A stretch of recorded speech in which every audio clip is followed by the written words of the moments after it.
Just an inside for a long time. He's going to be able to find maybe another kill on top of it. He is. He's doing so much work. Finds a couple of kills. Derek on the way in just has the LMG trying to hold on the trigger. 1v1. Shakes confirms it and Rise upset Cloud9 Blue to get the Challengers 1.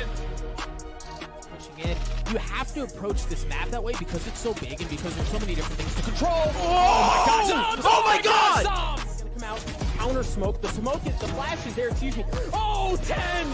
Up close and personal. Shazam's good for one as well. 100 Thieves are just down. He is alone, but again, he has that dismiss. He can easily dip out straight into B-man if he wants, but he wants to stick around. Instant dismiss, but he's still going for more frags. He's going to be able to get one, so a second dismiss. And he's going for 3 10s! Lining up 3, making a 4th. Why not 10? We'll get to the brute force of the first. Oh no. I thought for sure that was going to be a free kill. Yao Joe, nothing to punish. There's the swing. Dre good for 1. Dre good for 2. He's good for 4. Is he going to get another ace in this game? There's the first shock dart. Goes to the top of 1. Second for 2. Death now on the point. Resurrection coming through. There's one more tap. Looking for more.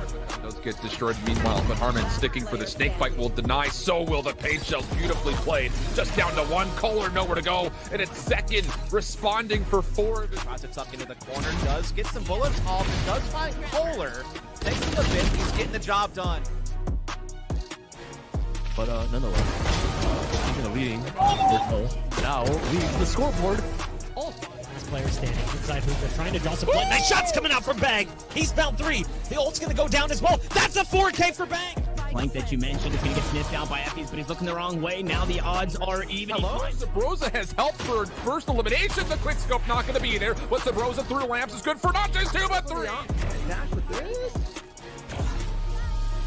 Oh my god. Down to just Wardell. Both players on site. They don't have anything to cordon him off. There is no cyber cage, and as a result, Wardell can do what Wardell does best.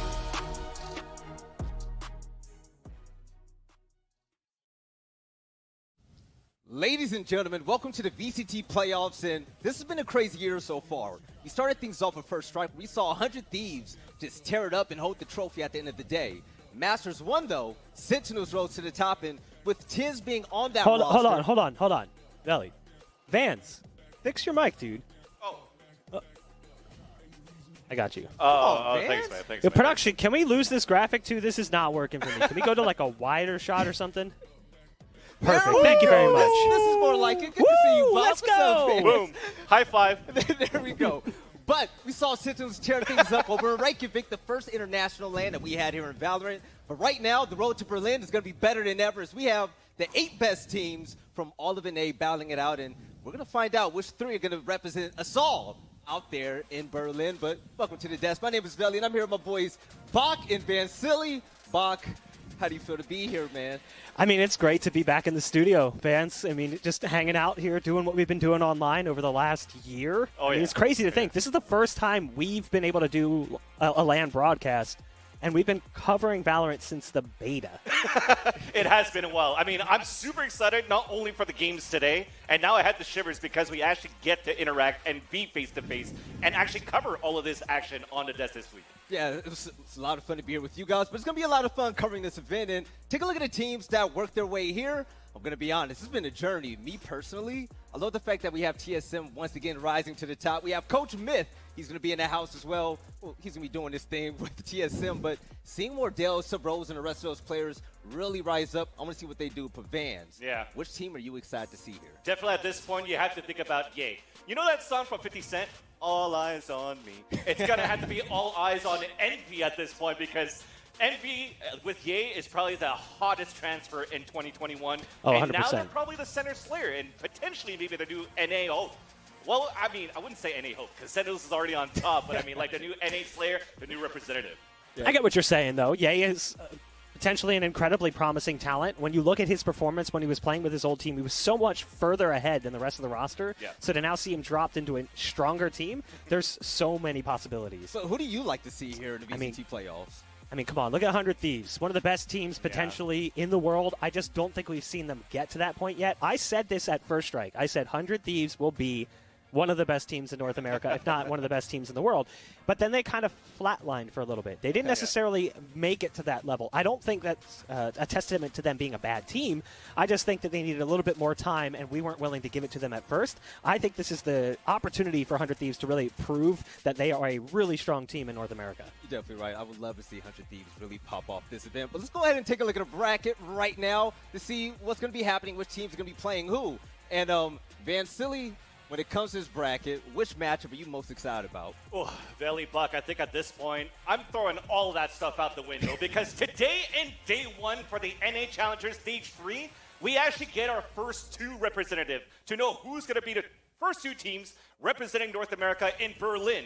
And usually it's like day 3, day 4, but we're finding that out today, baby. And that's where I'm most excited about. There we go. Bach, what about you right now? I'm looking at that NV and TSM game, and I'm going to be honest. That looks like a spicy matchup. I mean, NV TSM is going to be a great matchup, but I'm also looking at XSET versus LG. I feel like both of those games could be really, really good, really close.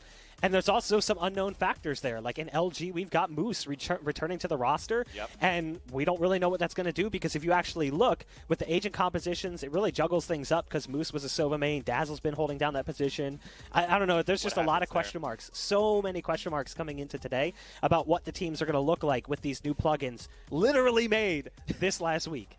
This is going to be insane. But let's take a look at the schedule for today to see what's going to be happening. And don't forget, there's also a B stream. Check that out if you want to see my boy Ender over there with his duo Simo. That's going to be an exciting cast. But for today, the first match coming up is going to be Rise vs Sentinels. And then while that's going on the B stream, Banger.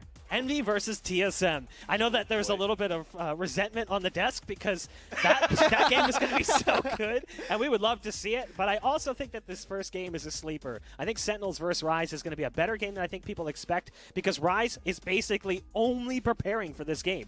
The last week or so has been all, let's get ready for Sentinels, let's get ready for Sentinels. After that, we obviously have 100 Thieves versus FaZe, and then on the B stream, they'll be covering XSET versus LG. But it's only right that we have the champions here in NA, and especially all of Valorant on the first game here on the mainstream. That's it. But Van Silly, for those people at home that are just tuning in for the first time, how would you set the tone for what to expect in this match? Exactly. You have to give them the respect, at least for Sentinels, to put them on the A stream to start things off because these guys are Master 1 champions. They're also Master 2 champions. They're unstoppable in North America. They barely dropped any maps qualifying into this point too. So you definitely have to put them on this A stream.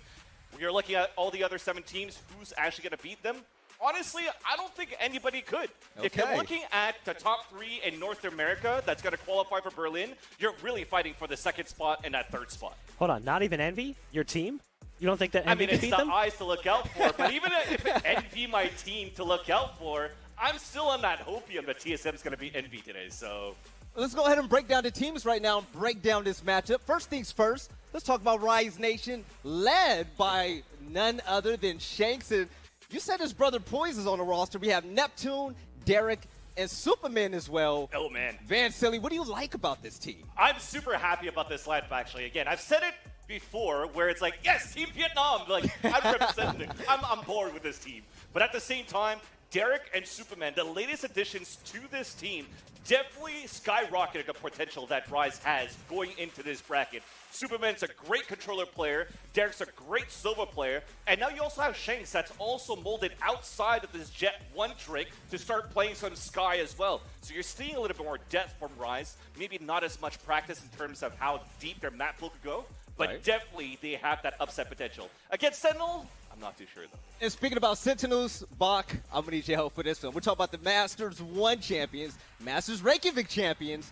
They're going to be here trying to take it all in Berlin as well. What about this roster do you like? I mean, we all know the players, right? And ultimately, we have to ask ourselves, is that Viet power that you mentioned on the other side going to be enough to best the likes of Sick, Tens, Shazam, Dapper, and Zoms? This is such an incredibly good roster. And it's funny when we take a trip back about a year and we look at when this roster was first formed, no one had the expectations that this would be the best team in North America and the world. Sure, it looked like a good team, but the way that this has clicked and the way that pieces have fallen into place, especially with Tens joining the roster and bringing things to an even higher level, it's incredible to watch this team play, because even the worst player in a bad game for Sentinels is better than the best player on a large number of teams. On a lot of teams. Yeah. You're definitely right. And now, speaking about the best players on teams, we have a little head-to-head, and this one's going to be kind of special because, obviously, Tens is going to be the main man to watch. Yeah. But who on the other team, Rise Nation, of course, is going to have to match up against him, Van Silly? At this point, Billy, I mean, we have Shanks on a head-to-head versus Tens, but overall, I'm just going to have to think it has to be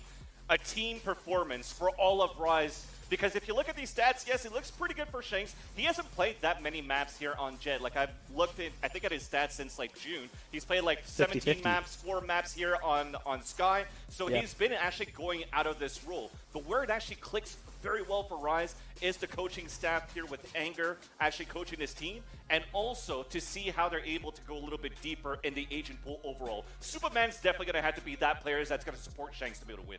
Now, you know, around Valorant, there's a lot of talk about, CNED, you have Scream, you have everyone else out there. But the best player in the game, hands down, is going to be Tens. And Bach, what we've seen from Tens so far here in Valorant, it's been nothing less than a gift. It's actually kind of wild, right? Because we watched Tens in his early days in CS, and he started his come up, and then it stopped like almost instantaneously. Like, he gets signed by Cloud9, he gets a big opportunity on stage, and it doesn't go very far beyond that. He kind of flatlines, becomes a content creator. He was pretty good at that too. It's not to say he was bad, but then for whatever reason, he comes into Valorant, and everything just makes sense. Like, all of the problems you might have seen in CS, largely related to his immaturity in esports. I think he was just a young player, and he was working through a lot of things. Now he is like the perfect player, like super malleable, and he's right under a strong in-game leader that can help kind of fine-tune him and like unleash the beast within. Yes, now that is Tens, once again, the guy that hails from Vancouver. 20 years old, by the way, with that type of skill. He has a long future ahead of him. But we actually put together a really hype video when it comes to the Sentinels, so let's go ahead and take a look.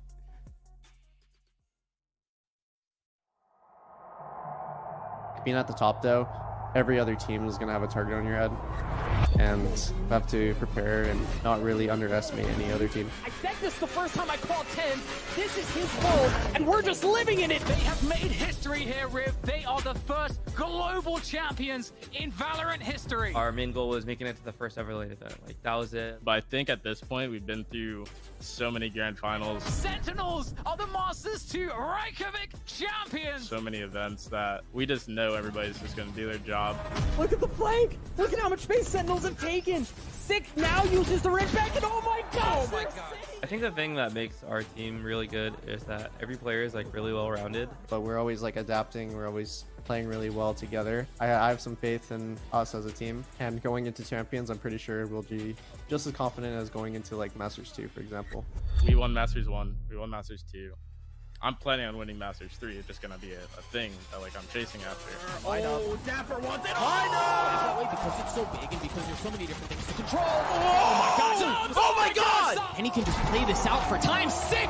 Baby, you call him sick because that boy's cold. When it comes to strategies, we don't think of set plays. More so, like, we set up protocols in our team. Playing with protocols and not really having anything set, it's more just like on the fly and adapting. We see what works best for us. Like, how's the meta, how people are playing, and how we can counter it out. Whether it's a certain agent change or how we approach it. When we're in this scenario, this is what we expect out of certain people. This is where we expect to use their certain abilities. And so when it's applicable, then do it.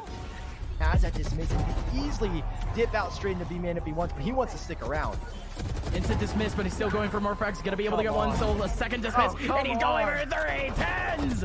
Lining up 3, making a 4th, why not Tens? And I think it's just like overall a more efficient way of playing. So it might seem less tactical, but I think it takes a lot more teamwork to play like that than it does to just get in a server and like say like you're gonna do this, this, and this, and this, and it's a bunch of robots just following a script.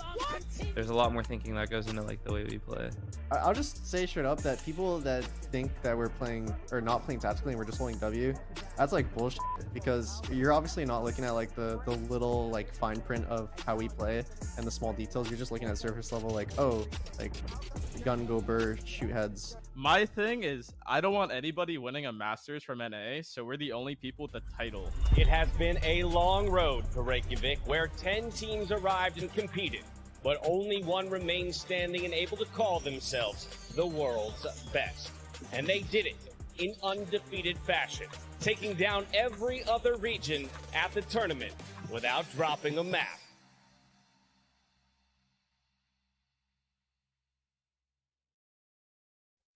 All right, I don't know about you guys, but I'm definitely ready for this matchup to get started between Rise Nation and especially Sentinels. But first things first, it's time to talk about the map, so I'm going to need some help from my boy Van Silly. Van Silly, I mean, let's be honest. Sentinels, great team, right? Yeah. Rise Nation definitely want to cause this upset. Now, take a look at their map pool, both teams' map pools, by the way. If you're Rise Nation, where do you want to take Sentinels in order to try to pull off this win? Yeah, I think at this point, Valiant Block, where Rise would probably have the best success is trying to take it over to Ascent, or mainly Split. I think Split has been their best map so far, and I feel that they're the kind of team that's going to try to Anistrat any type of team that they go up against. This is why they had that upset potential that I was mentioning before. So if they're going to ban Split, speaking about Sentinels, I want to see that curveball come out. I want to see some Breeze. We know we saw 3 maps coming out from Sentinels actually on Breeze where they played against Exet, Envy, and I think it was Gen G as the third one. So I think what Anger should do at this point is anti-strike the hell out of Sentinels and try to make sure that at least get 1 map in his best out of 3. The biggest problem, though, is that as much as they want to go to Split, Sentinels is never going to let that happen. You know that ban's going to be the first thing that comes in. Sentinels has no desire to play Split, so very likely that map will be kicked out, and we'll pull up the maps here in just a second. There's the first pick by Sentinels. That's surprising. And then Rise does get the Ascent pick in there. The final map will be Bind. So we do see the Sentinels ban of Split, and we also get the Rise ban of Icebox, which is what we expected. Yeah. This is where it's interesting, though, right? Because, sorry, Valley, because at this point, it's like, wow, okay, Sentinels is taking Breeze at this point. I want to see the third map. Now, also, you wanted to see Sentinels on Ascent as well. Now, correct. Map for map, we see what's going on now, and it's going to be time for predictions as these teams are almost ready in the lobby. Starting off with you, Bach. Who do you have winning this? Is it as easy as it looks when you look at both of these teams on paper? Coming into today, I think a lot of people would say, easy for Sentinels, not a problem. But the more we've actually talked about the series, both on air and off air, the more I've realized there's an opportunity here for Rise to pull an upset. And a large part of that is based off this map pool. That map pool does not really benefit Sentinels that much. Them going with Breeze first does concern me because we actually talked about it. We thought that would be the pick coming in from Rise. So I think to a certain extent, they're like, sick. Yes, I can't believe they let us get this. We've got this first map, and then we get to go into Ascent, a map that they stereotypically do not play. That's a huge advantage. I still want to kind of put this with a grain of salt, though. Sentinels is the best team in the world. It doesn't matter what the map pool is. Rise is tremendously inexperienced in comparison, but it is interesting. I think I still got to give the nod to Sentinels, though. Okay, so Sentinels for you, and Breeze coming up first. That's a map that just isn't fully fleshed out yet when it comes to meta, and we don't know who the best teams are here. Do you think Rise can possibly make things good by winning that first map? I would say yes. I think this series is going to lay on Breeze for sure. So if Rise could actually get this upset versus Sentinel on this map, they might take the series. But overall, again, agreeing to what Bach is saying, it's going to have to be Sentinels 2-1 at this point. All right, ladies and gentlemen, it's about that time. The road to Berlin starts now. It's going to be Sentinels versus Rise Nation. So my man's hold shift, and it's going to be dust. Go ahead and take it away. Can't wait. Thanks so much, gentlemen. Looks like you guys are having a lot of fun. Just try to keep it down, all right? We're trying to work out here. Yeah, there was a liquid flammable hazard sign that they might need to worry about over there. That's a class 3 hazard. Might want to stay clear of any petrol or gasoline floating around that warehouse they're in. Yeah, for sure. Indeed the case. But yeah, like they mentioned, I hold shift here with Dust. And yeah, very interesting map set because, hey, map number 1, Breeze, you know, we had a chance to watch Sentinels play over a grand final and a lower final in this match. You know, we were kind of questioning how much of a realistic look feel things out. On the other point here, though, for Rise, we haven't seen them play this at all, Dust. Yeah, exactly. Yeah, I don't know what to expect from Rise. You know, this is one of those dice rolls where, yeah, you've been able to watch Sentinels play it a few times, and so maybe you can anti-strat them a bit, but that was over a month ago. You don't know what they would have changed in the last 3 to 4 weeks, and you yourself have not proven you know, what you can do in an official setting. Scrims are a lot different than stepping up to the plate with Berlin on the line. So this is definitely you know, a little bit of a hole in Rise's map pool, perhaps, because, you know, they weren't able to get split out. We knew that Sentinels were going to get rid of that. We know that Rise struggles on Icebox as well. So there's different things like that that just made it tough for Rise to come into this pick ban and get an edge. Right now, we are seeing the exact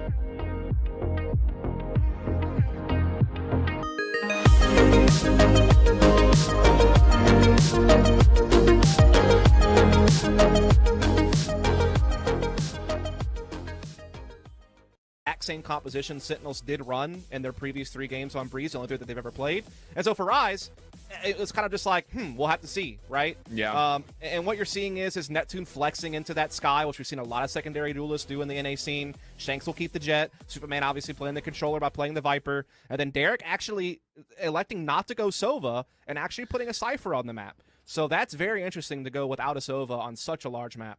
Yeah, that's definitely, I think, the biggest kind of key differential between both of these squads is the fact that it's Sage on one side, Sova on the other, and then your choice of Sentinel kind of between the mix of whatever you so prefer, whether it's the Killjoy or the Cypher. But as we get into the pistol, will be a pretty passive setup here for Rise. And one of the things that, you know, you need to keep in mind is that Rise has been very creative over the course of this stage, and it'd be really interesting just not having a chance to see them at all throughout this map. What do they have in store for us? Yeah, not really sure, as we are seeing Rise kind of set up for the A split here. They're being able to get control over towards switch position. Already had the entry on the Shazam as well. They're attacking the pyramids, and they're getting some deep penetration into the site. But now we're seeing Dapper and Tense actually fighting back very effectively. Looking pretty solid, even trades coming through. Poise trying to keep some space to work with as Tens has established threat over the middle of the map. Spike is still down just outside of A, and Poise nearly gets an angle but can't quite convert the shots, and of course Tens will punish. That'll be no problem whatsoever, but Neptune looking to at least still get this Spike planted, and it doesn't seem like that will be what he's able to go. 1v3 now, but no chance to get that off the ground, so Sentinel takes first defense. Yeah, I mean, it started out pretty promising from the Rise perspective, you know, being able to get some pretty good initial map control, you know, setting up this particular A split, being able to get into the A halls, be able to, you know, get out Cave and start making some progress from the site. And, you know, they were able to get kind of that first layer of the site kind of playing behind the pyramids towards Cave, but there was just kind of a switch that got flipped in the mid-round where you started seeing Sentinels able to kind of sit back and fight back at range, be able to get themselves into an advantage in the end, and ultimately come up with the victory there. So really solid way to kick things off if your Sentinels coming in as the favorite, coming in on a map that you haven't played a whole lot, but Rise hasn't played at all. So you're kind of, you know, it's kind of the devil that you don't know, so to speak. And so far, things have gone the way that they wanted. Well, it's really funny because you think back to when we were watching Sentinels play this map versus both Xset and 100 Thieves most recently, but like you mentioned, that was a month ago. That is most recently. You know, there was a lot of battle for what was happening in the middle of the map. Maybe not off the rip, but definitely through the mid-round. There seemed to be a lot of pressure being established from all 3 of those aforementioned squads, trying to take over that mid-map, especially from the defensive POV. So I'll be really curious, I think, just to see if Rise is going to have a response to that, because we've already established that threat early here, as you see Tens kind of getting in the middle of the map early, trying to take away space and have the ability to dash right away in case he doesn't like the look of the fight. So I don't know. It's going to be really interesting because, again, no information gatherer when it comes to a Sova here for Rise. So they're going to be a little bit blind through that mid-map as well. Yeah, that is tough to not have the drone, not have the recon. It's definitely going to deny a lot of intel. Yeah, you're going to have the Cypher cam and things of that nature to maybe kind of keep tabs on flanks if you're trying to just focus on like single side executes where you're not really playing the map control, you're just more playing set pieces on sites. And I'd imagine A is going to be the more friendly target, right? B's a lot more claustrophobic. It's a very tight choke point to get in there unless you're able to actually get some top mid control and get to the tunnel. So yeah, I'll be curious to see what Rise's attacking strategy is going to be going forward. But we probably won't learn too much this round, Chiff. No, probably not too much at all. Just see if you can get some ultimate orbs, get a little bit of resource generation going on. Shazam going to take over the middle of the map once more as he peeks through the A double doors. Recon bolt will be destroyed. Shake's having a little bit of a battle here with the sentry turret, which Dapper says, yep, I'll take that fight every day of the week. And in fact, the sentry turret does come into play for an elimination. There you go. Dapper's turret may have more frags than some of Rise at this point. It's always a stat line you don't want to be on the wrong end of, but obviously early days, so we can't really blame them, as Sentinels are just spreading all across center of the map and having no trouble mopping things up with upgraded weapons. It's what we've come to expect in situations like these, but Rise will be able to battle against the Sentinels bonus next round. That's when they can try to make their first statement here on Breeze, as it'll be a flawless round from Sentinels. Love to see that. See them just carry over all the Spectres. I'm spending the extra cash. I'm just going to be really curious to see what the executes are going to look like here from Rise. Because, like we mentioned, this is a team that does kind of like to read the lay of the land before they go. But this is not a setup that's going to allow you to find instant information. Like, you're really just looking at what can you get from Neptune, really, right? I mean, that's really the one kind of Trailblazers really initiation you have. Yeah, basically just hoping that you can get something on the Trailblazer. Obviously, the flashes are going to give you a little bit of detection. Doesn't give you exact intel, but it does let you know if you've, spotted someone. Right, so they get a little bit of that. It's going to be a lot of reliance on Neptune in that regard. So they're going to flash to Pillar to try to get Shanks set up early, just to kind of make sure there's no one cheating from Sentinels aggressively. However, we can see that there is that taking place elsewhere on the match. Shazam's push cave. That's a very powerful position to have with that Spectre. He's going to basically be guaranteed an up-close and personal fight if someone comes that direction. He could also maybe lurk behind, but he's also kind of in a one-and-done spot as well. So it's a little bit risky, but we'll see how it plays out.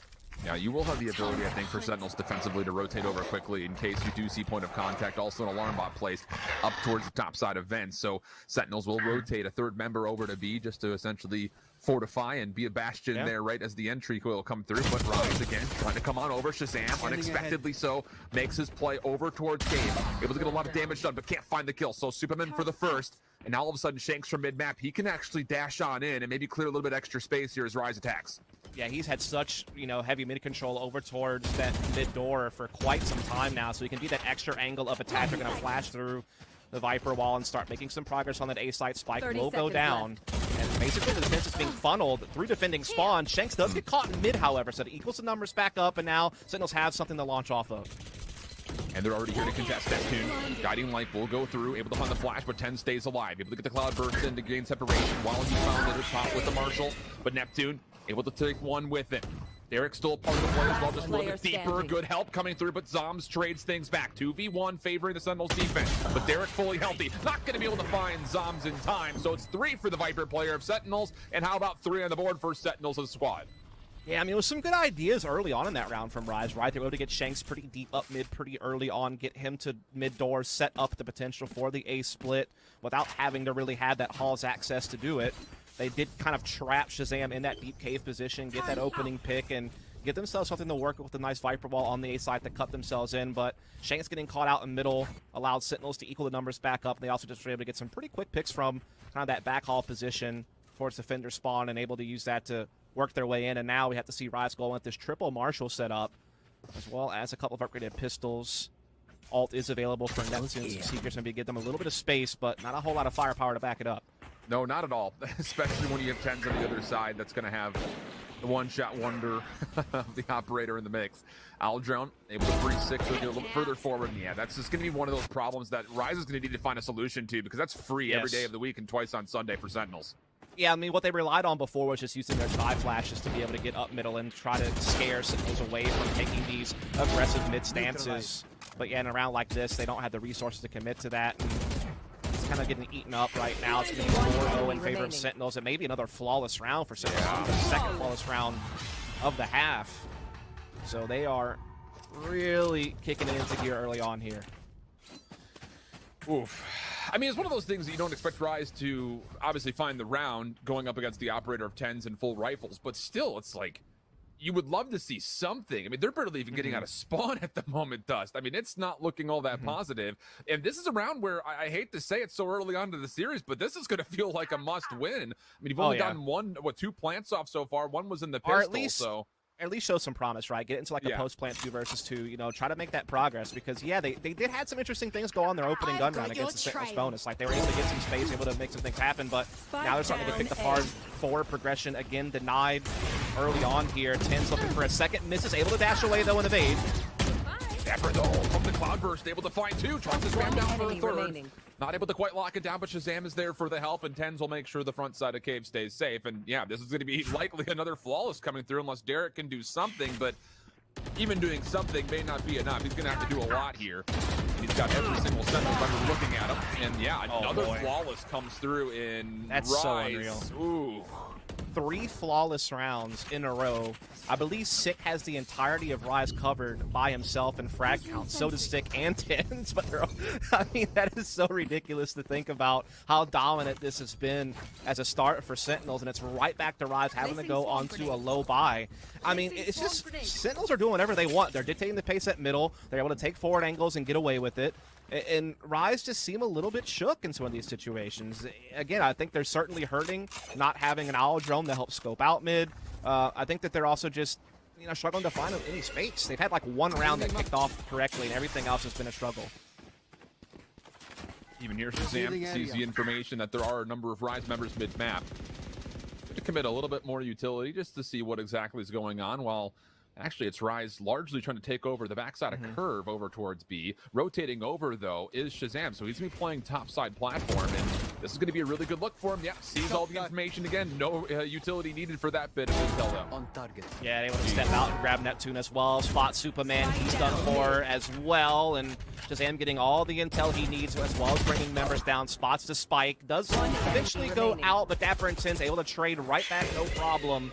It's going to be 6-0 for Sentinels, and while this is not a flawless round, this is probably the 5th round that's happened to survive with 4 members at the very least. So they are sweeping through this game right now. Something's got to give quickly here, as they are just getting outgunned.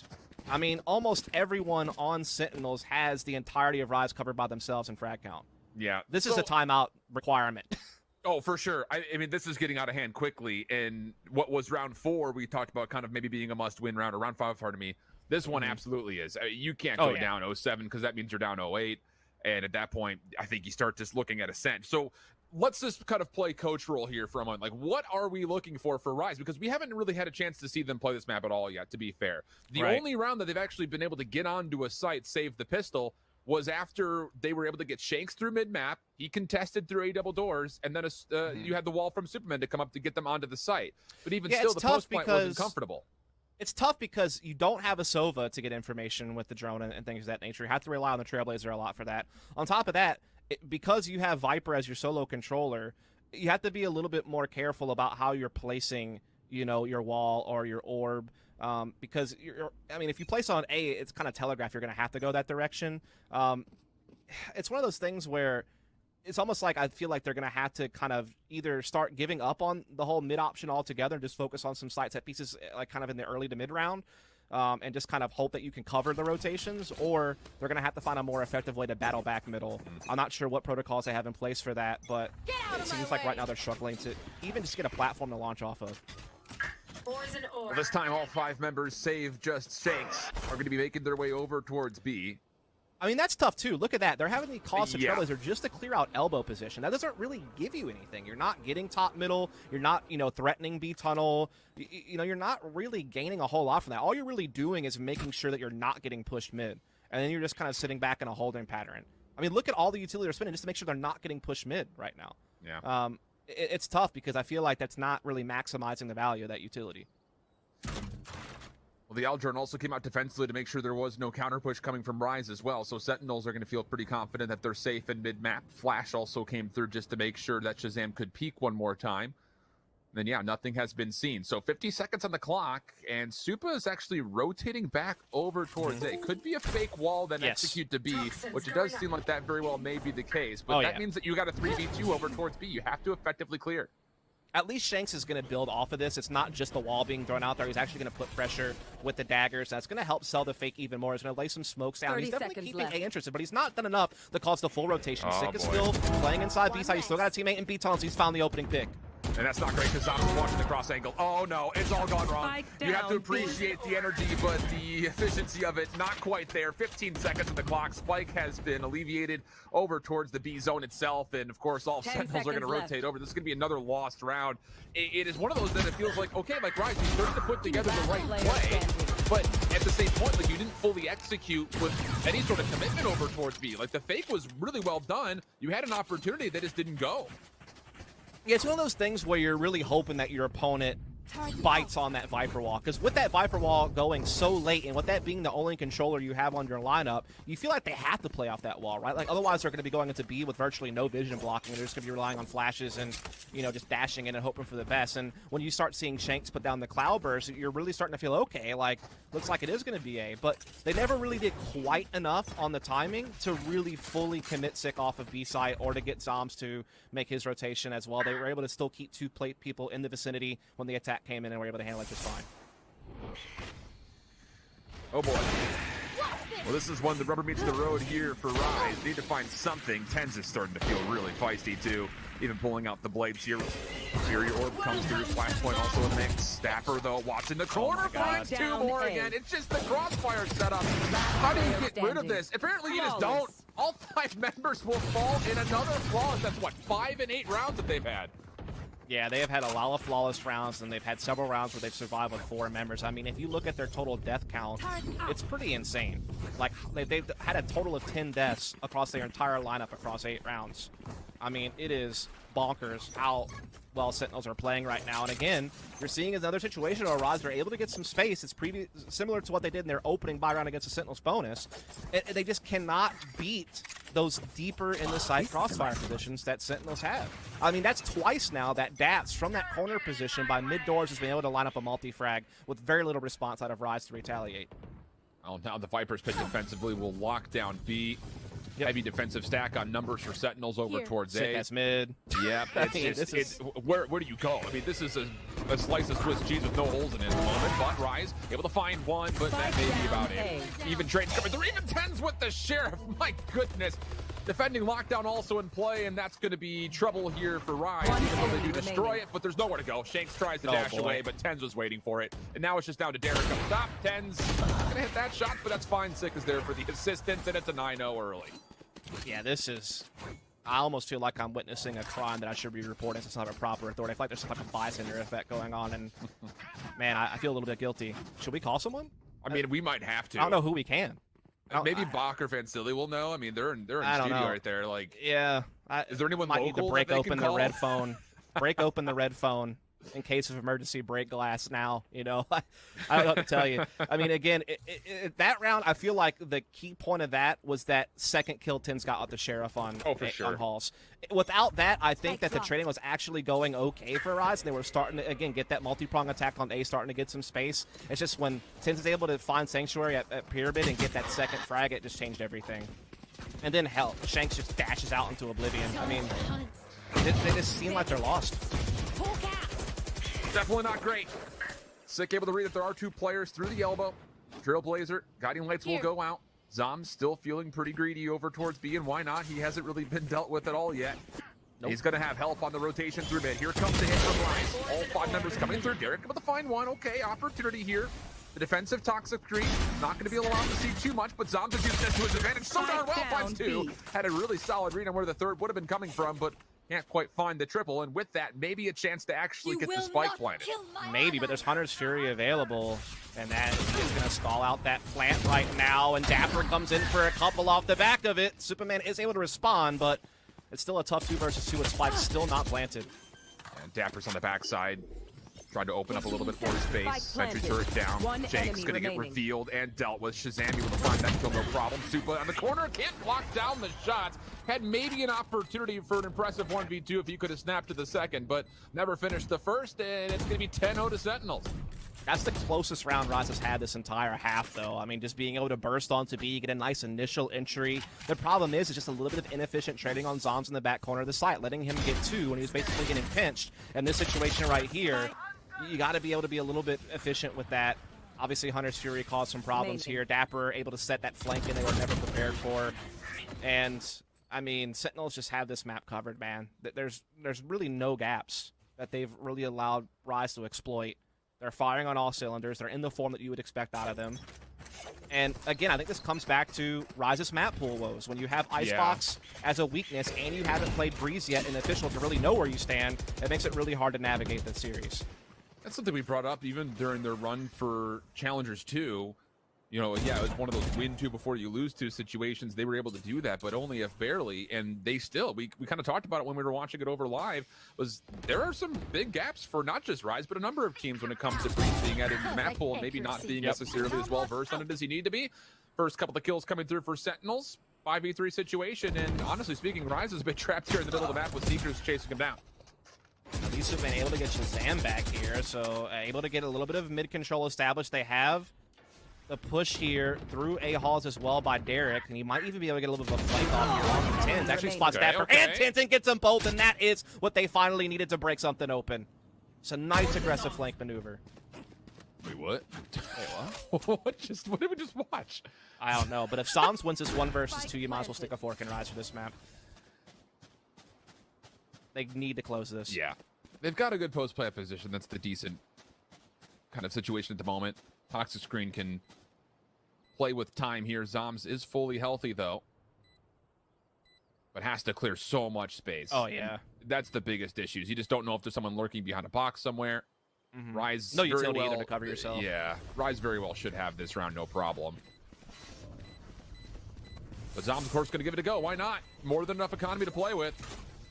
So you'll toggle, just maybe see if there's any information. He will catch the spike in. Nice overhead view of where exactly the snake bite's coming out, and there will not be enough time to defuse here. And Super beyond that will also not even give the consideration a second thought as he does find the kill. So Rise on the board. Cool, but you feel like it just took a little bit too long here in this offensive half. Yeah, this is one of the, well, this is the only time that they've been able to actually use that Halls control to actually get something from it.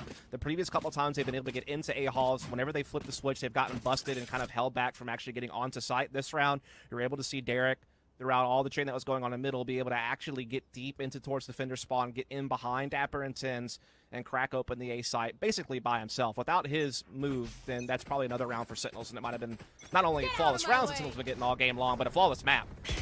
But at least Rise able to put that one on the board. And who knows what they have defensively for us. You would love to get this second round, though, just to keep the potential of a dramatic comeback alive.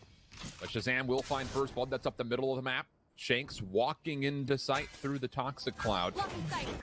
But he will be revealed, and oh boy. Now all of a sudden, Sentinels will be very aware of the threat, and Seekers will have to come through, largely just to make sure that there is some sort of an exit here for Shanks.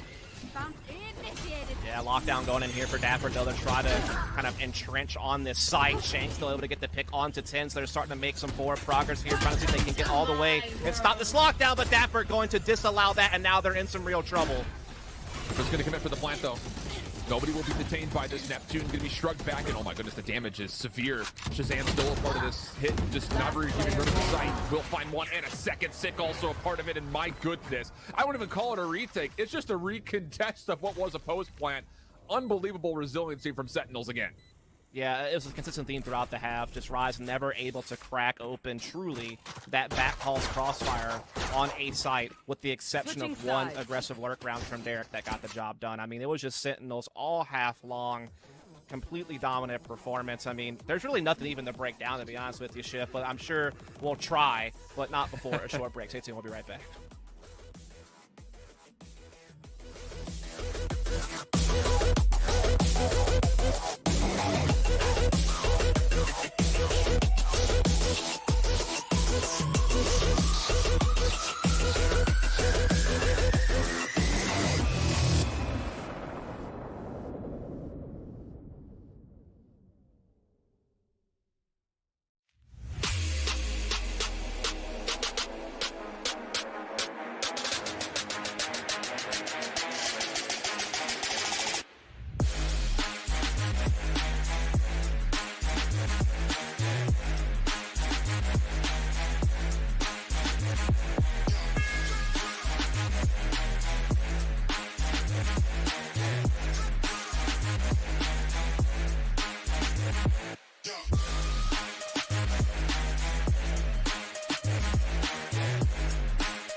Welcome back, everybody, and I'm sure you're probably looking, if you're tuning in for the first time, saying, what in the world did I miss? If you're just joining in for the first time here, it was essentially flawlessness from the side of Sentinels in the first half, and realistically speaking, there just was not an offensive response for the default setups for Sentinels here, Dust. Yeah, I think Sentinels had a total of like 6 truly flawless rounds, and they had a bunch of rounds where they only lost 1 player. So they really did pretty much clean sweep that half. The win blemish, which I'm sure they're not too upset about. In their 3 games they played on Breeze prior to this, they won no less than 4 attacking rounds. So that should put them on pace to close, but we'll see if Rise can try to muster up something here. As we see Sentinels just playing a pretty spread offense here, kind of keeping tabs on any type of push through cave while also, you know, clearing out elbow position and just kind of keeping their options open. And Dapper making a little bit of noise. Shazam also in position to potentially seek out some information over towards A. It looks like the Spike is happy to rotate that direction for what eventually seems to be a hit. Now, defensively, for the side of Rise, they are a little short-handed here because you've got no slow orbs. You've got really no decay ability either because both your Sage and your Viper on the other side. And here comes the information, and with that also the hit. Still not rotating, though, as Rise. Sentinel's already taking away a lot of space, but the Cyber Trap will be there for Derek. Able to find one. That'll be a good start for the defense. Yeah, they're able to start kind of backing up and just kind of playing these longer range battles now with the pistols. As Sentinels, though, able to close in on Pyramid, get the spike down, get a frag back to themselves, get it back into a 4-on-4 situation. Now they can just kind of use this wall as sanctuary and kind of force Rise to press forward. Not expecting the immediate response, though, but Rise still come away with a 3-for-1. So it is just down to Shazam, 1v3 situation, playing a bit more of a passive angle. Does he have a look at where the spike is planted is the real question. No, he does not, because there is a wall down in front of him. Oh, but Shazam able to find one, able to find 2, but not able to get over the top of the wall for the 3rd. The boy sticking for the defuse will allow Rise the pistol win.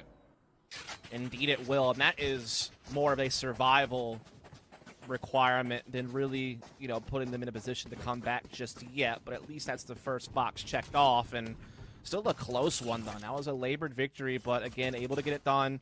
You know, being able to play back behind this Viper wall, able to eventually kind of flash their way through and kind of use that to gain some ground and get a couple of big frags to put them up, while obviously providing sanctuary for the actual defuse. And so that'll keep them going. That'll get them onto SMGs, and we are seeing a pretty decent investment, though, from Sentinels. They're going to get some Sheriffs and a Marshal out there. They're not looking to full save. They're looking to invest, and we'll see if they can throw a wrench in the plans of Rise with it. And 4 kills with a plant. Sentinels feeling frisky. Maybe pulling out the old strat from the playbook, the we're just better strat, and just let's see what happens. I mean, you would have a lot of ground to stand on if you wanted to make that argument that at the moment you are just better. But Rise, pretty solid defense, and now some extra weapons to try to fortify whatever they decide to do here. And you, well, for a moment, so you have 3 members over towards B. Again, there's really no ability for Rise to even check nor clear mid-map, though. That's the big problem.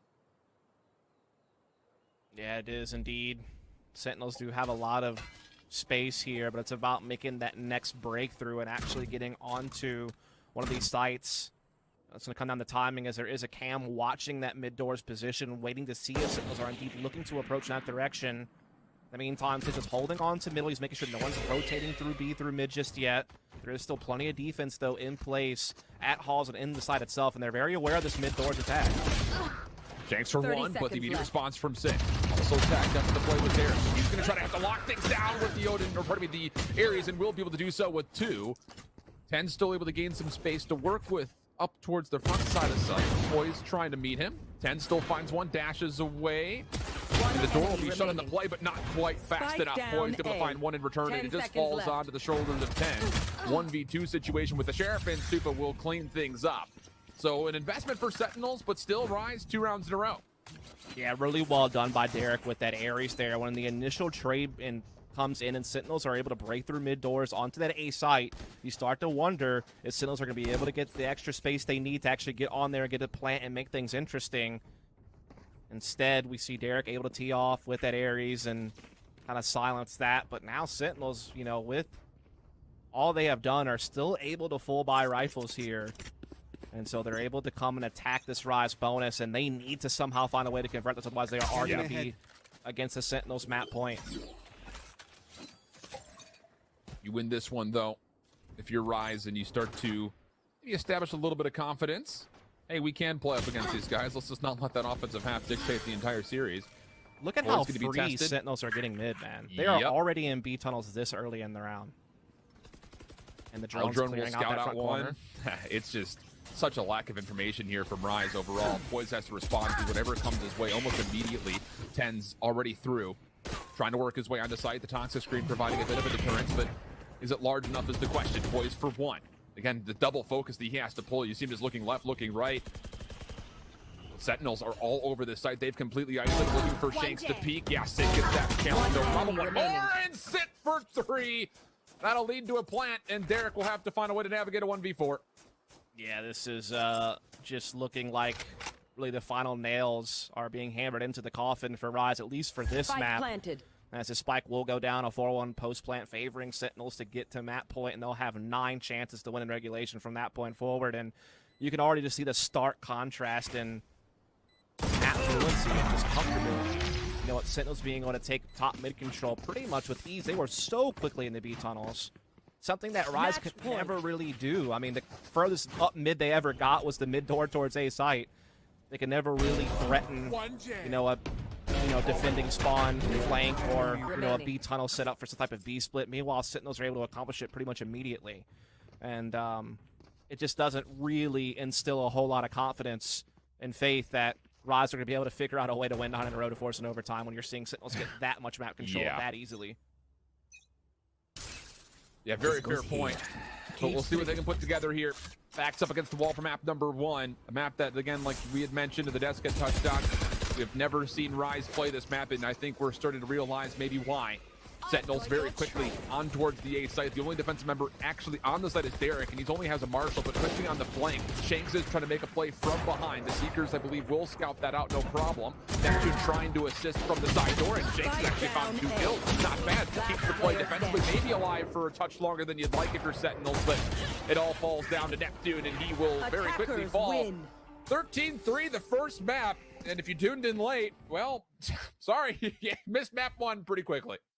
You know, Sentinels are just trying to be real kind and keep us ahead of schedule here on the broadcast. Give us a little bit of buffer room for later if we need it. And then also they're looking to get this over with as quickly as possible so they can rest up for what would be a semifinal matchup for a Berlin slot coming up later on this evening if they're able to finish off the series. But don't count Rise out just yet. I think that they'll be coming onto a map they should be a little bit more comfortable on in the next, and they should at least be able to put a better show in than that, I would imagine. Those Sentinels will still be certainly the favorite. But I guess that's going to do it for us right now, Shiv. Yeah. Yeah, well, we'll see Ascent. We'll see you guys back for that, but we'll head to a break, and the desk will be back to break down, well, whatever they can find to break down, really. We'll be back after this.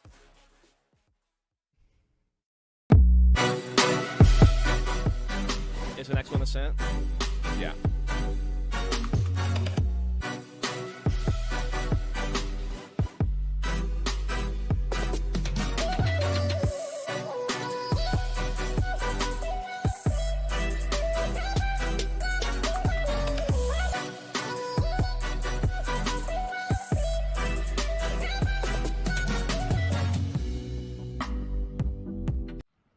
Well, it's Marshall and it's Tens. Born, this is where Raiders are bred. One more to get. Now the duelist is starting to come through.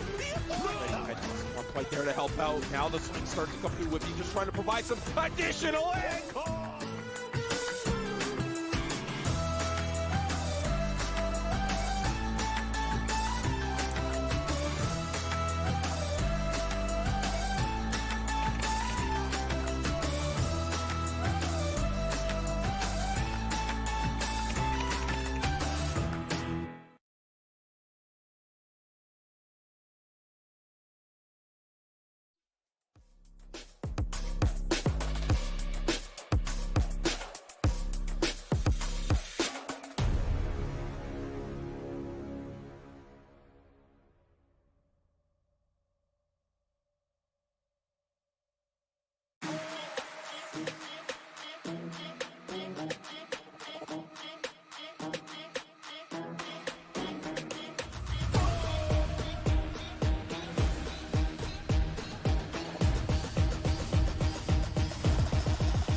The money in the bank.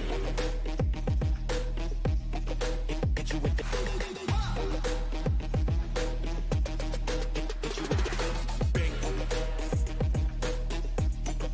Hit you with the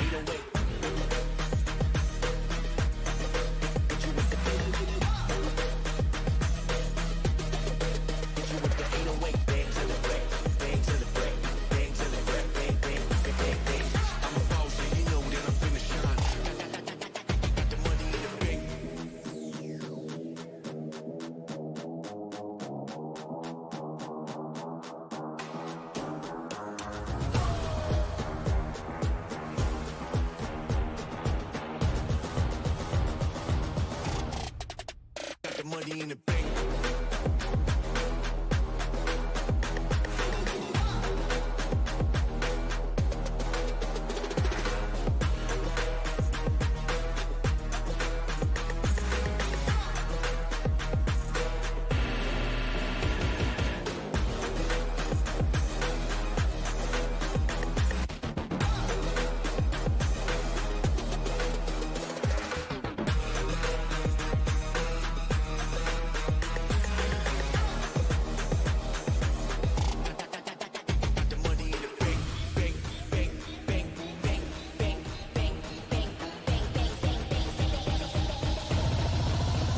Money in the bank.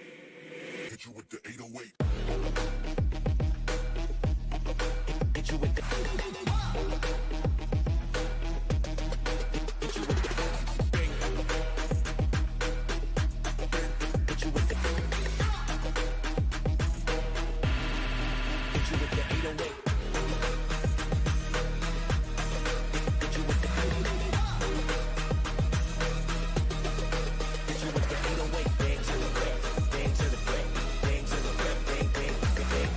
I'm a boss, and you know that I'm finna shine. Got the money in the bank.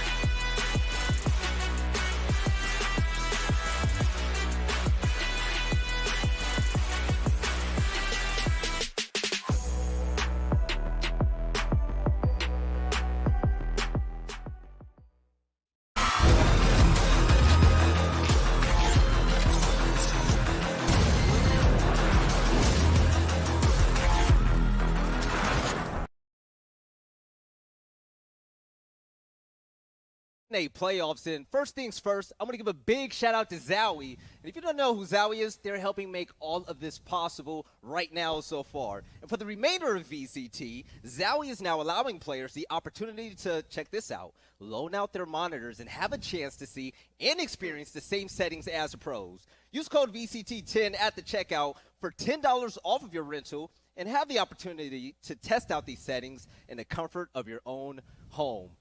But, fellas, let's break down this matchup. I'm going to be quite honest. There wasn't a lot to break down because the Sentinels just rolled straight through Rise. And, Van Silly, you had a lot to say when it came to Rise's attack. Well, first off, with the reads they just did and the ads that were just played, that felt longer than the actual match of the first match.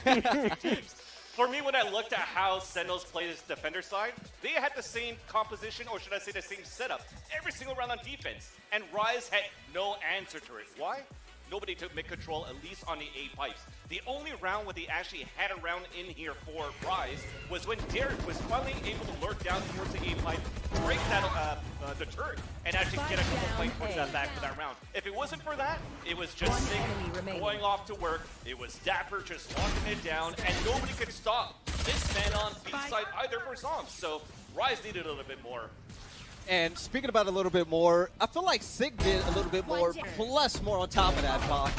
I believe he didn't get a death until round number 10, and for the first time in a long time, we saw Sig on Sky once again. We haven't seen that in a while. Yeah, you know, one of the early days when Sky was first released, we saw him playing Sky on Icebox. It was pretty weird at the time. We weren't really expecting to see it.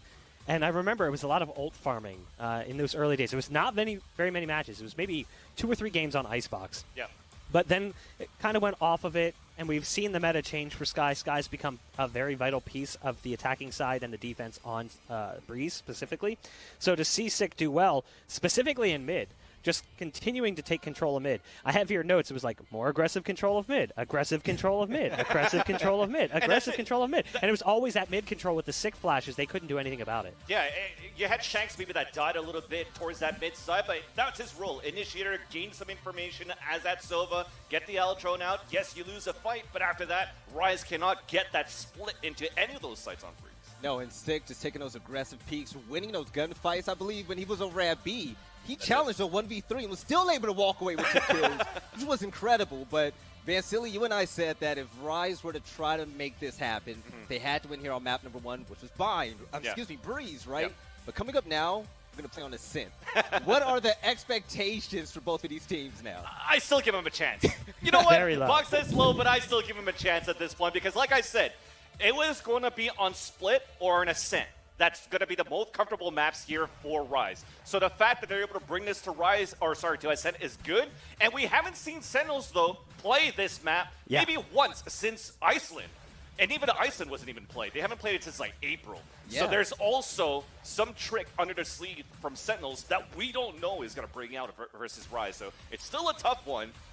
I might want to give the edge to Rise, but it's still going to be difficult to get. Yeah, Silly, you just want everybody to win at the end of the day. I said it 2-1 at this point, but I saw how Sentinels are dominant on their first match. Here's the thing. They actually did play Ascent. They played against Exet in Challengers 1. That's the only time. Other than that, that's the only time. So to a certain extent, it's almost like, is that a map they don't want to play? Yeah.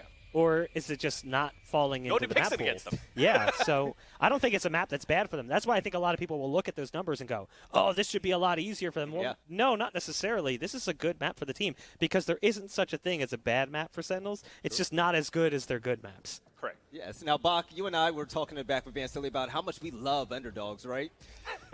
What do we need to see from Rise right now? Because, I mean, I remember round number 7, Shanks had to Blade Storm, and the hesitation was there. They didn't make any pushes. The team just flat out fell down one by one. What do we need to see them change up this time around on a much smaller map? Honestly, after watching the first map, catastrophic power failure, act of God, something. I'm not really sure because ultimately that first map really set the pace, the tone for the series. Yeah. I thought, okay, if anything, maybe Breeze will be a little bit close. Not necessarily like a 13-10, but maybe like a 13-6, 13-7. Like, they'll get there. But they did not look good on that map. Exactly. I think it's something simple as winning your fights, landing your shots. Because that round where you talked about that Blade Storm, Rise did try something different. They tried to sell a fake actually towards the A side to try to hit right B, off the pause, off but the then you actually had the Sky coming out with the flash to get that information. I was like, oh, well, it's a fake. We know where he's going, and that's where Zom's got that 3K. So I think in the end, if you're looking at Ascent, they just have to lend their shots. Rise tried rounds where they had like 3 marshals on half buys, and it also didn't work on long range distance versus their opponents. So hopefully Ascent is going to be the one where they warm up. Mr. Fourth Quarter, maybe. I mean, maybe. And heading into that round as well, I believe Shanks had 4 kills and the rest of the team were about 1-7. It wasn't looking good at all. So when it comes to getting those kills, though, Shanks is going to be one of the most important parts of all the Rise Nation. I agree. And at this point, I even looked on Twitter. He tweeted out, look, it's normal, Rise. We always lose the first map. Now we're ready. We're warmed up. The shirts are off at the same time, too. Now I want to see it at the same time. I want to see them pop off. All right, ladies and gentlemen, it's about time to see if the Sentinels can go ahead and put this series to bed and to see if Rise Nation can make this comeback happen. But it's going to come all down to Ascent. So hold shift and Dust, take it away. Thanks, gents. And yeah, not bad. I was not going to surprise to say that, well, there wasn't a lot to break down from that first map. But the setup, I'll tell you who wasn't holding shift that map was Sentinels, bro. They were sprinting on through that one, buddy. That's all I'm going to say. But go on. I was going to say, going into Ascent, I think the results are tough to kind of paint pictures with, and I think the desk lays that out very nicely because, yes, there are more results to look at from Rise, but that's not to say that Sentinels were not prepared for this map, even though they only played it once, recorded in the last month. You got to go back to the fact that they lived off this map when it came to the Ignition series about a year ago. Also, like a really important thing to throw out there regarding Rise is that they've lost their last 3 out of 4 games on Ascent, and in all those games, they weren't even able to get double digits. That's they got absolutely battered by Exet and FaZe. Had a little bit of a closer game against Luminosity, but still got beat 9-13. And so they haven't had the best showings here in most recent times. They've also been floating between running double duelists with Shanks and Neptune, with Neptune playing the Phoenix, or with the Sky. They've elected to go with the Sky in this particular situation. They're also electing to go with the Astra. With Sentinels, they were at times not using Astra, but now they are back to using Astra with Zoms. And then they have Sick on the KO, so that is different. He was obviously playing a lot of Phoenix as well. They were running a lot of double duelist compositions with 10s in that regard, so seeing him on the KO is also kind of a pivot for Sentinels. I don't know that he's played KO in an official match yet, Sick. I have not seen that happen yet. I mean, not least in the last month or change.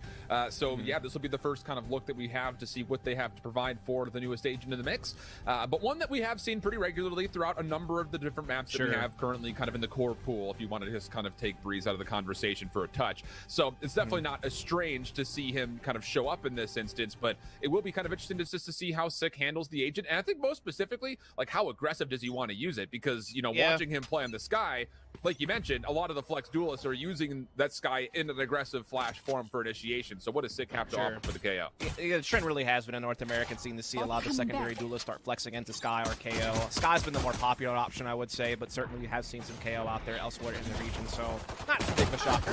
So we're going to see Rise looking to step to the plate here. Look for this B attack early in the pistol. They've already found a pick on the Sick. That's going to put a lot of stress now on Dapper. The knife did come out. You thought for a moment it was going to stall Rise out a little bit further because there's just no way to initiate on in, but able to find the crossing picks, and then Shanks finds one beyond it. Neptune taking away some space through the mid, able to get a regrowth off. That's going to get Shanks nice and healthy for a moment, while Poised able to get the spike planted. So the retake will be now 3v5, and with 10s only on 12 HP, you don't feel great about Sentinel's chances to get in. No, not at all. This is a very nice barrage from Rise early on at B, getting some nice clean opening picks. No real retaliation from Sentinels. And it's going to be a very tough retake. I can see being solo on health. Eric also playing through B main, able to find one. Zom's going to turn to see if he can maybe isolate. Tens is still not really a part of the picture as of yet. This is great from Derek. Just keep backing away. Bait Zoms into a very vulnerable position. Depends, what can you find? Ooh, not much. A lot of damage, but cannot confirm the kill. So, hey, how about this? After the flawless spree from Sentinels on Breeze, Rise is able to at least get one here on the opening pistol. Indeed, they are.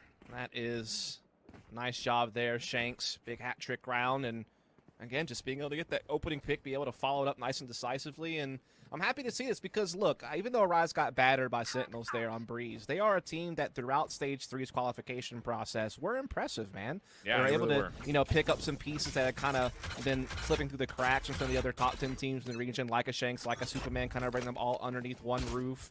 You know, figure out the roles, you know, get, you know, Neptune back onto kind of that secondary duelist kind of flex position, with Superman coming in to be the controller and with Poise being there to be the Sentinel, and everything just seems to fit. They seem to be a team that, when they're comfortable, when they're able to kind of get their footing, they are a team that tactically is, you know, pretty sound. So I'm hoping that this is a sign that they'll be able to get off on the right foot here on a sit and make the series competitive. Here we Looks go. like they're going to find a very vulnerable B site here. Yeah, but this is a sentry turret bait. Big shout to the Obs team for pointing this one out. Dapper's going to wait for the sentry turret to do information, and then boom, boom, able to find one. That's not bad. 1 for 1 is actually exactly what the doctor would have ordered there. So it will be 4v4. Of course, Rise will have full clearance to get onto the B site like you mentioned, but they're still a bit cautious to see maybe there might be somebody else hiding in the corner, so the Aldrin will be spent. And it looks like as they do get clearance, Neptune will plant.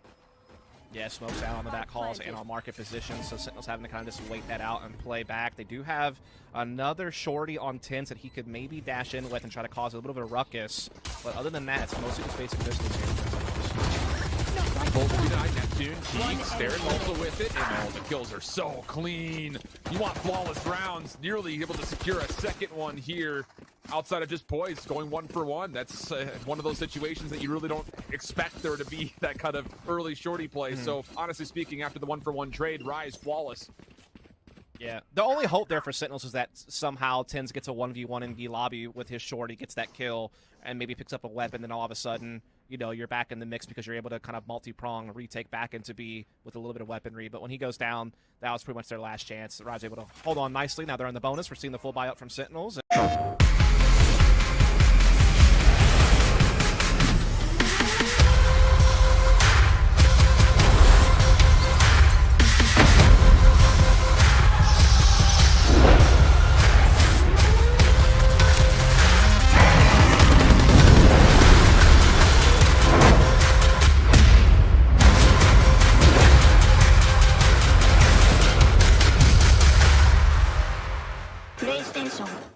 And we're going to see a little bit of A lobby control early on here from Rise. Heavy stack of the Killjoy utility, though, right inside the front door of B main. Sentry turret is down offensively for Rise. Spike still lingering over towards the B area, but 10's mid-map is watching to see if he can maybe find anyone on the cross. He's going to have help, too. That's the big key here for Sentinels. Yeah, Yeah, indeed. They're definitely having like a mid-centric defense here. This is going to allow them for quicker rotations to help reinforce B site as well as keeping tabs on any type of mid-round pivoting that Rise tries to make. The only thing they don't really know is what's going on at A lobby. They're having to play a lot more passive there due to, you know, their heavier stack towards middle. Now all of a sudden Aldron is going to spot that one player at mid, but just the one. Stars start going down on B, so they're going to attack B. There's a heavy defense in place for this, man. Yeah, there sure is. And oh boy, here comes the full-on flood.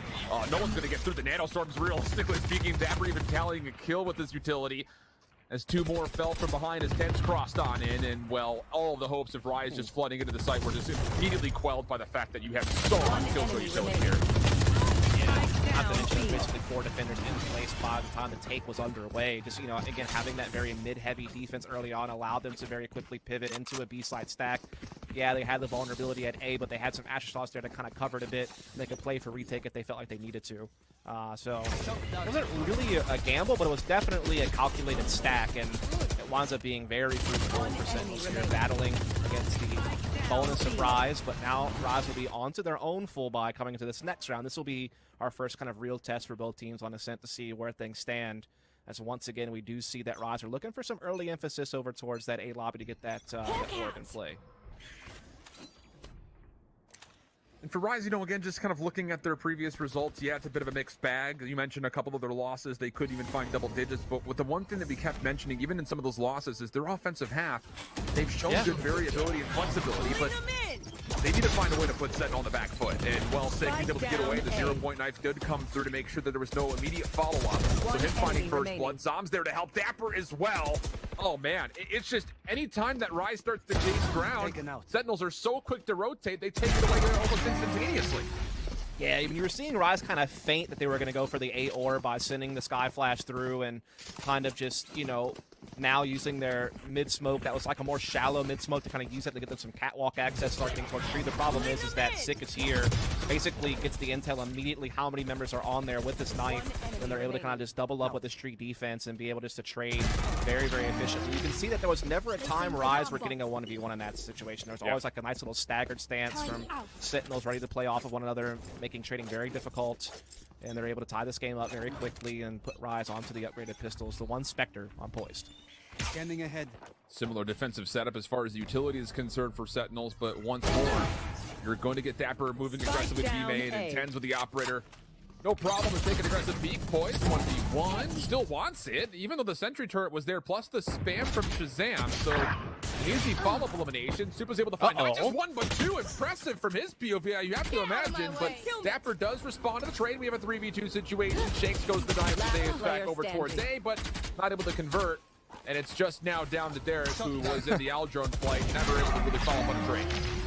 Yeah, I mean, maybe, just maybe, if Shank's able to get the dagger off there onto Zom's inside A site, they could break through, get a spike plant, maybe have a chance at battling back in that round, but when Shanks gets shut down, that pretty much seals the deal. Also, a big catch from Dapper to get that kill out in the middle to kind of make up for Superman's 2 sheriff frags to kind of, you know, make sure the numbers were typically always favoring Sentinels throughout that round, as now we'll see Rise bought back up, and once again, they're just going to kind of open up default here. They're looking to put pressure on both lobby areas at the same time. Just try to maybe threaten orb control and just try to, you know, get that nice, comfortable, slow opening. Standing ahead.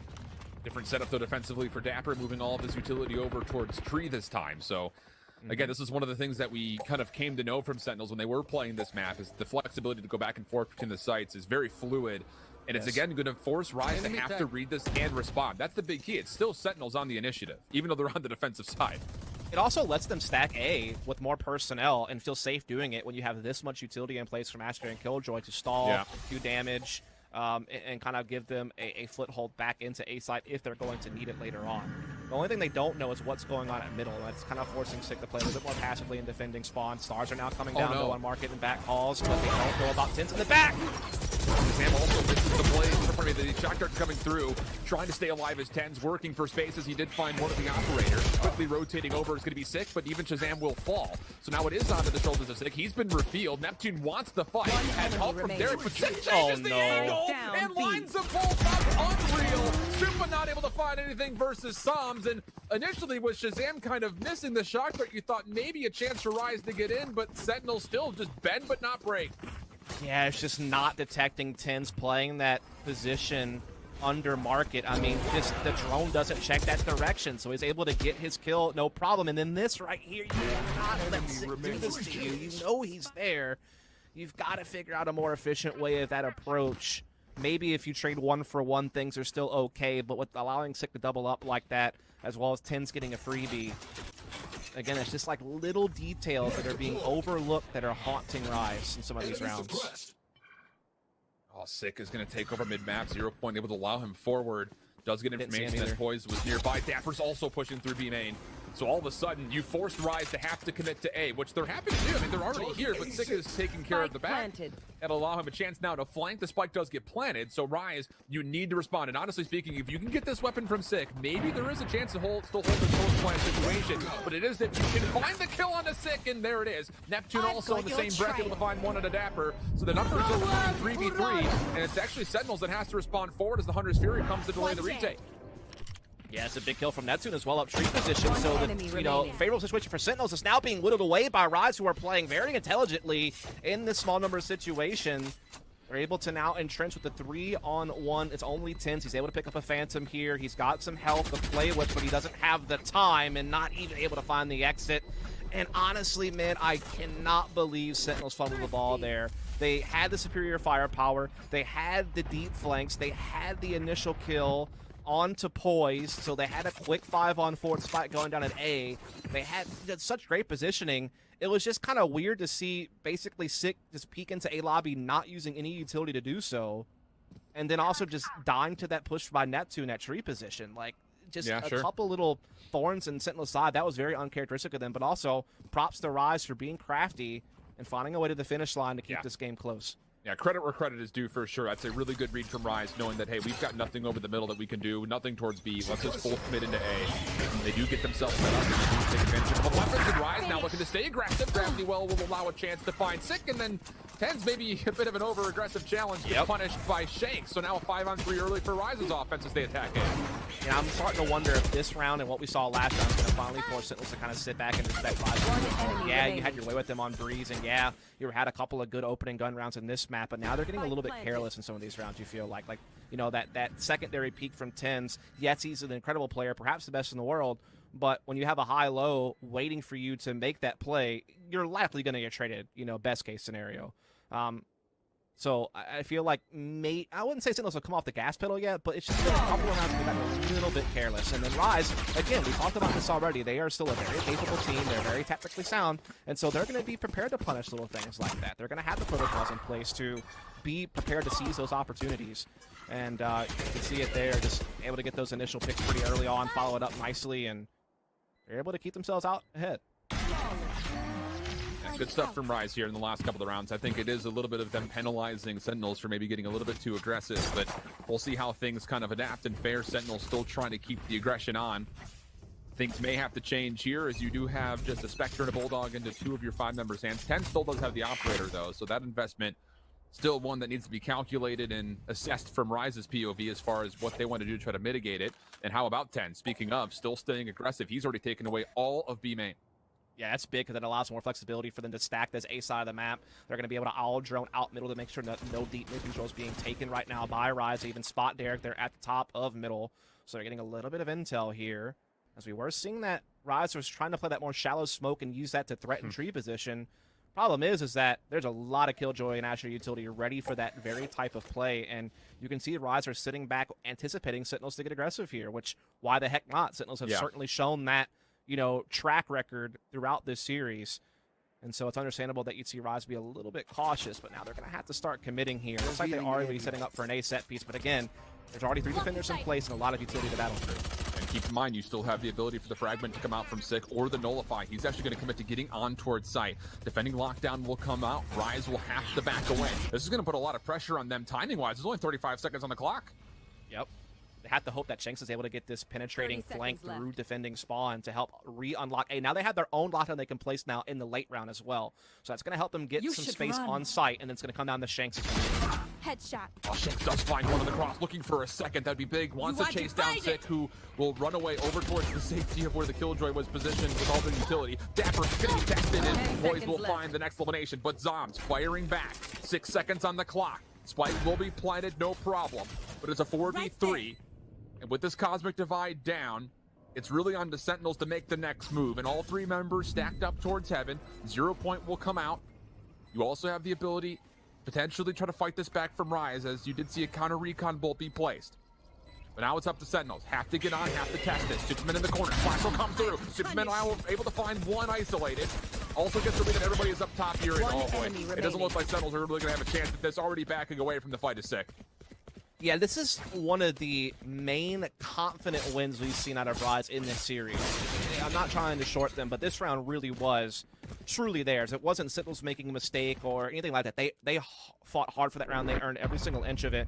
Being able to play out the timing so perfectly that round shift, being able to, you know, force the lockdown out of Sentinels to reinforce that A site, leaving themselves enough time thereafter to plant their own lockdown to secure site for themselves, as well as have Shanks finding a great timing with that deep middle push to cut off the initial rotation and cause such a disturbance in the back line of Sentinels. That was such a well-designed round, and that is more the Rise I am used to seeing throughout Stage 3. A team that can throw these feints, throw these, you know, fakes, and just, you know, really calculate their utility usage to a T to make sure they get the most out of it. And that was a really well-designed round, and they deserved the lead.